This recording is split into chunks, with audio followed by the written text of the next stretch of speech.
so vividly on Skype with Reza back, I think it was like 2011, maybe 2012 period.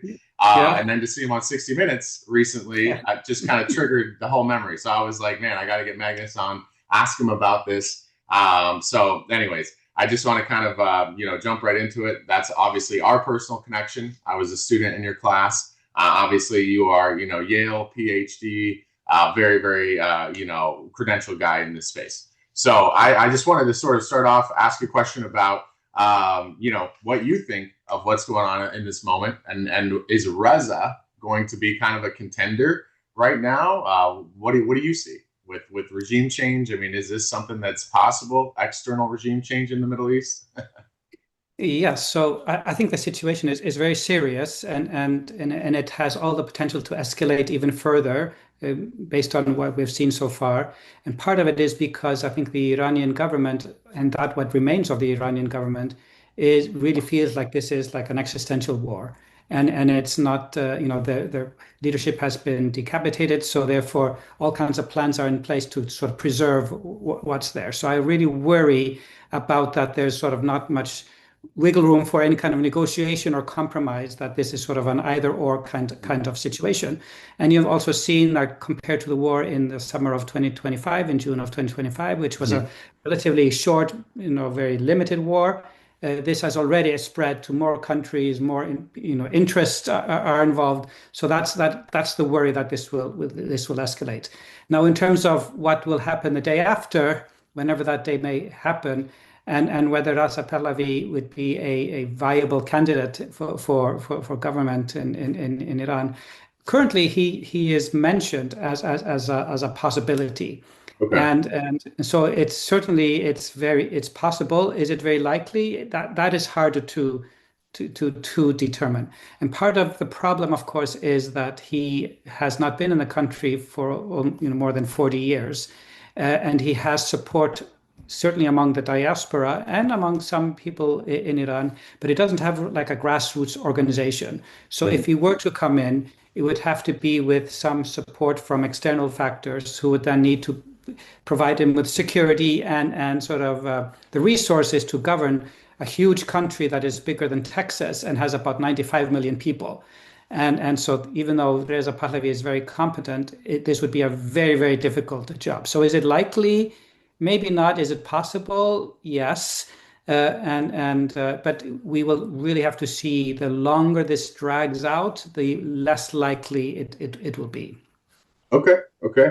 Yeah, I mean, I think it's kind of interesting just now generally about the regime change question. Obviously, you sort of wrote the book about how the British did this in Iraq. Do you see any parallels there? I mean, what sort of, I guess, hidden, traps are there for the U.S. right now in trying to, we don't call it regime change, but it's sure looking that way considering everybody keeps dying that is in a leadership role. Yes. Yeah. So that is, this is the big question. Of course, we have seen in recent history that a change in government via a military invasion and sort of military occupation has not necessarily be a recipe for success. And it partly because it requires sort of changing out a government is not just changing out the elite leaders. You also need all the institutions that are in place, the secret police, the military, all the judiciary, the sort of the all the sort of the paramilitary groups, and that is it's a huge system. And so therefore this would be a very, very difficult task. Now, the Iranian leadership was killed, but they have plans in place. So that does not mean that the system has been killed or the system has been eliminated. They still have a constitution. They still have a plan in works to choose in leadership. The question, of course, as you know, is that the Iranian government has been struggling with protest in the country, and the Iranian government has been very diligent in eliminating all opposition, and they really know how to effectively use the power that they have on their hands, and they have been ruthless against their own citizens. And so the human rights abuses are sort of have been horrible in Iran. So this is a government in Iran that doesn't shy away from using its power against its own citizens. And so in that kind of situation, when it's confusing, when you're in a war situation, it's maybe very difficult for the rank and file citizen to sort of do much when they're sort of scrambling for their lives and do not really know what's going on. So regime change is a very tricky proposition. This requires more than just switching out a few individuals. For a regime to change, you need to change everything that holds up the regime, and we have seen that does not always go so easily and so quickly as maybe one would hope it would happen, like we have saw in Afghanistan and in Libya and in Iraq and in other places where we've seen violence precede the overthrow of a government. And in this case, I mean, you're talking the IRGC, right? Islamic Revolutionary Guard Corps, massive Yes. infrastructure, far different in structure than even Iraq. With the Ba'ath Party or similar, what's your take on that? No, it's way more entrenched than in Iraq. And also the Iranian government has been sort of planning for this moment for the last 20 years. Ever since 2002 and the Axis of Evil speech, Iran has sort of felt that they were next, or their target is that they would be sort of the next project. And so therefore not the various sort of the IRGC, the military itself, but then there are all these paramilitary organizations that are entrenched all throughout society that will take up arms if necessary. And right now, the way one should maybe think about Iran is that it doesn't really have one hierarchical structure of sort of security. It is sort of more of a mosaic structure where each of these cells are working independently and they're not necessarily communicating with one another, because if they're communicating, then somebody will pick up that line of communication. So they're probably executing very specific orders. And so therefore, the whole country, therefore, is sort of filled with these sort of cell in groups, independent groups that will now act independently. And that's why it's more diffuse. It's not as centralized as it was in Iraq or in Afghanistan. That will make the battle, therefore, way more difficult. Interesting. Now, do you see sort of this competition of governing legitimacy between the clerics, and maybe now there's a sort of nationalist kind of, protection that they're having to protect the nation of Iran now? Do you see, religion? How is the clerical, they're very deeply entrenched, obviously, in Iran. I mean, what do you think is going to happen? I mean, obviously the Green Revolution during the Iran-Iraq, or preceding the Iran-Iraq War, took over kind of the government of Iran and became very religious. What do you see? Do you see the clerics continuing to have that sort of power? I mean, or is it going to be more nationalist? Yeah, I think we've maybe underestimated the clerics at our own peril. We always thought at these various moments when the people have risen up that said, okay, this is the moment when they will be overthrown, but then somehow they stay in power. And I think that's because they know they're not shy at using their own power against their own people. They know how revolutions work. So they sort of stop these movements from ever gaining any kind of momentum. But it is sort of surprising that that Khamenei, who died this weekend, who was 86 years old, had not picked a successor. That is very surprising. There was not like a person in the waiting. And that means that it is possible that we'll see, therefore, there's a power vacuum. And what happens often in a power vacuum is that all kinds of people will maybe, throw in their hat into the ring. So we will see a massive power struggle that could turn into sort of a somewhat bloody, and then it will sort of implode from within. His son has been mentioned as a successor. In the past, people have dismissed that, but maybe because of the uncertainty and the sort of war situation and sort of the emergency situation, that people will just he will be sort of a compromised candidate. But yes, I think you're right that we will see, I think, lots of tensions within the country. This is a very divided country. You mentioned sort of religion and secularism, or religion and sort of secularists, or sort of more liberal people. And within that, there are a number of other sort of layers of splinters and so on and so forth. So I think that is something down the line is something that will happen, sort of a battle for who will lead the country and what is Iran. But at the moment, though, Iranians are experiencing that foreigners are attacking their country. And therefore, that is a unifying feature. So for now, even though we might disagree vehemently in politics, we might together work together to protect our Hmm. country. Hmm. So the whatever differences there might be temporarily put aside. So I think therefore that we might see sort of a civil war emerge in Iran eventually over what kind of country will we have, who will be our leaders, what should be the law, what kind of system should we have, should we still have the clerics play this very central role in Iranian in politics, which is an open-ended and hotly debated question. Wow. Now, obviously there's a lot of people thinking about this right now. It's pretty big in just the general zeitgeist. And what do you think people are sort of missing when they look at the analysis of it? Is the most important thing regime change in this moment? Is the most important thing that we may get bogged down into a long war of attrition? I mean, what do you think people are sort of missing in analysis in this kind of early stage right now? Yeah, I think both of those things are true. I think people are maybe underestimating Iranian nationalism. They are underestimating how willing Iranians might be to fight, even if they were not supporters of the government. A lot of people were happy that Khamenei was killed, but at the same time, they do not like the country being involved. So I think we will maybe that's a bit of an underestimation. I think the second is sort of the way the Iranians are fighting this war with missiles and drones. They have supplied the Russians with a lot of drones in the Ukraine war. And so Hmm. they have now at least 4 years experience in how these drones work in warfare, in very extensive warfare. Hmm. And in Ukraine, the Ukrainians have been using Western weapons to attack these drones. So now they know how to elude them more and so on and so forth. So I would look more carefully about sort of how these drones are being used in warfare and what damage they are actually doing. And I think they're doing more damage and penetrating more sort of systems than maybe people thought before. And so if this turns into a war of attrition, if this turns into a long drawn out war, that is in Iranian advantage. I think Iranians tolerate a higher body count than Israel or the United States. And Hmm. so therefore they want this to be dragged out. And if, Iran is already sanctioned. Iran is already has limited resources coming into the country. So they do not really care if the world economy and oil prices go through the roof because they're suffering already. And I think maybe citizens in North America or Europe have less tolerance of that. So that is what Iran is banking on a little bit.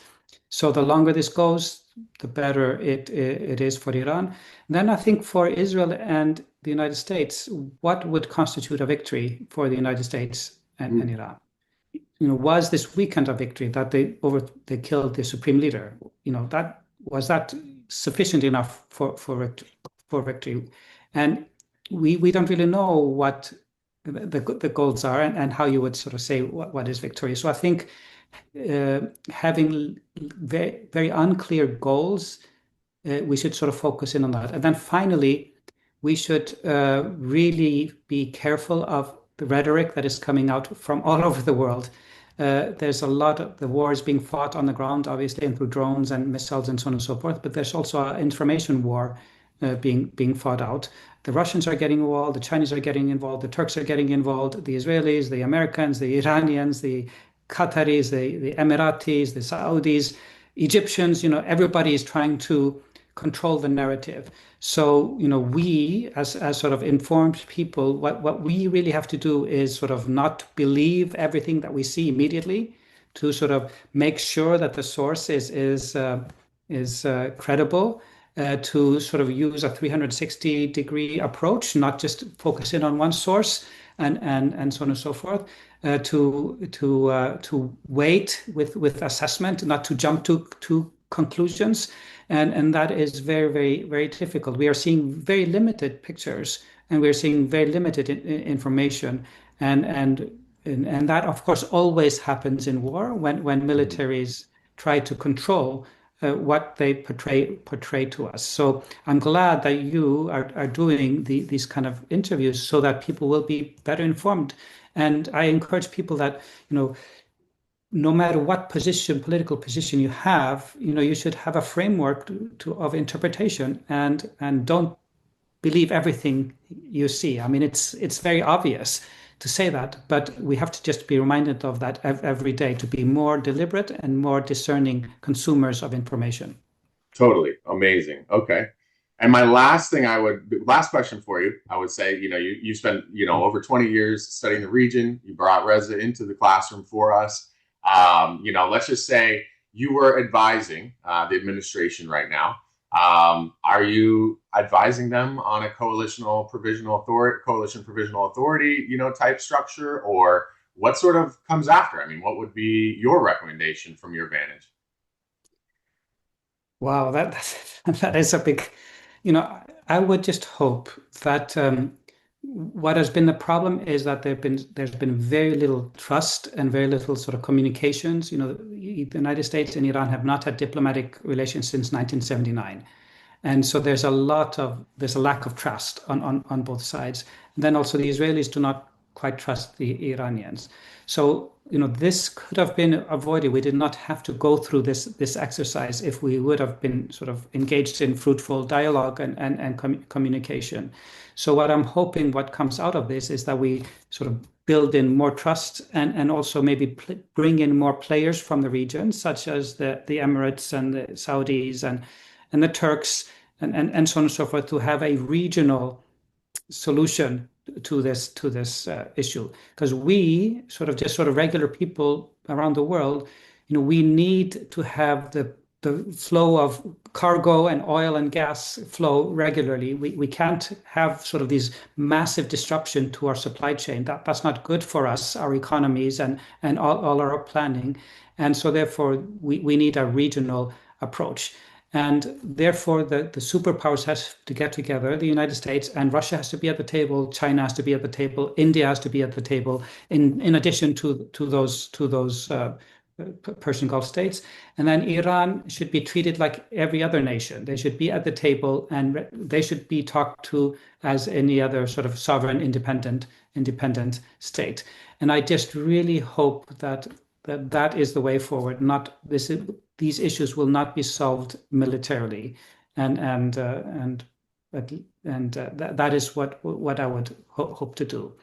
That sounds like very Pollyannish. That sounds very like maybe not a sort of a strong position, but we have seen all too often in the last 20 years in this region that these sort of massive military solutions have not brought the desired outcomes. They have been too costly for what they bring back in terms of investment. And it's we need sort of a different approach to this. And I think therefore ultimately the most important thing is that people start speaking together and trust one another, and that they feel safe that in wherever they may be, whether it's in Israel, the United States, or in Iran. Hmm. Totally. Interesting. Okay. Well, very, very cool. I know we only had about 20 minutes. That's literally been 20 minutes right now. Yeah. Do you have any other, kind of final thoughts? Anything you're thinking about? Anything you're sort of watching for, right now? Kind of, give us an idea of what's Magnus got on his radar. What would you be looking to kind of teach students in this moment, I guess? Yeah, so I think what is to look at the things that are happening on the margins, like look at some of the minority groups that are getting involved, both in Iraq and in northern Iran, and sort of like the Kurds and the various Iraqi groups, and the Houthis in Yemen. These sort of groups that are maybe not sort of the main players, but sort of are sort of these marginal groups, to see how they are getting involved, I think will say a lot about where this is going. So. Whereas it's very easy to just focus on what's happening in Tehran or what's happening in Tel Aviv or what's happening in Riyadh or in the Gulf itself. This is a regional like conflict that is happening in so many places. And then the second thing is to watch the response of the Europeans right now. To what extent are they going to get involved? And because then we are getting into sort of world war territory if we have a conflict in Asia with a massive participation by a North American power. And if Europeans come in, then we have a tricontinental force in one space. And that is what I would be looking for, sort of, when do we get to that next level of escalation?